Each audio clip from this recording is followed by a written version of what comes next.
ખબરોમાં બન્યા રહેવા માટે બેલ આઇકોન દબાવો અને એબીપી અસ્મિતાને સબસ્ક્રાઇબ કરો.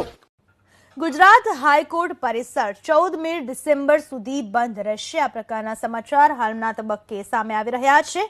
અમદાવાદ મ્યુનિસિપલ કોર્પોરેશનને સંપૂર્ણ હાઈકોર્ટ પરિસરનું સેનિટાઇઝેશન કરવા માટે હાઈકોર્ટે નિર્દેશ કર્યો છે. અત્યાર સુધીમાં હાઈકોર્ટના 130થી વધુ લોકો કોરોના સંક્રમિત થઈ ચૂક્યા છે.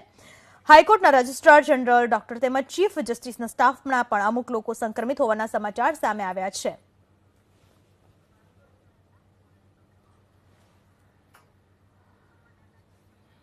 આ વિશે વધુ માહિતી આપવા આપણી સાથે જોડાઈ ચૂક્યા છે અમારા સંવાદદાતા તેજસ મહેતા જોડાઈ ચૂક્યા છે. તેજસ, જે હાઈકોર્ટને સંપૂર્ણપણે 2 દિવસ માટે બંધ રાખવાનો નિર્ણય કરવામાં આવ્યો છે, શું કહેવું છે આ બાબતને લઈને? શું જાણવા મળી રહ્યું છે અને કામગીરી સંપૂર્ણપણે બંધ રહેશે કે કેમ?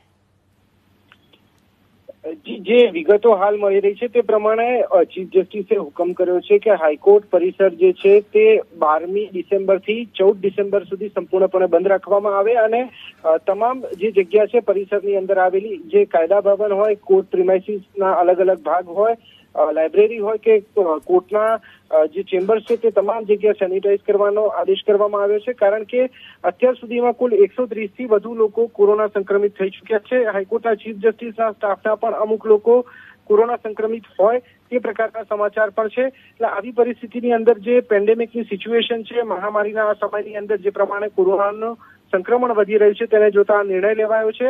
14મી ડિસેમ્બર સુધી કોઈ પણ પ્રકારના કેસનું ફાઇલિંગ પણ હાઈકોર્ટમાં નહીં થઈ શકે.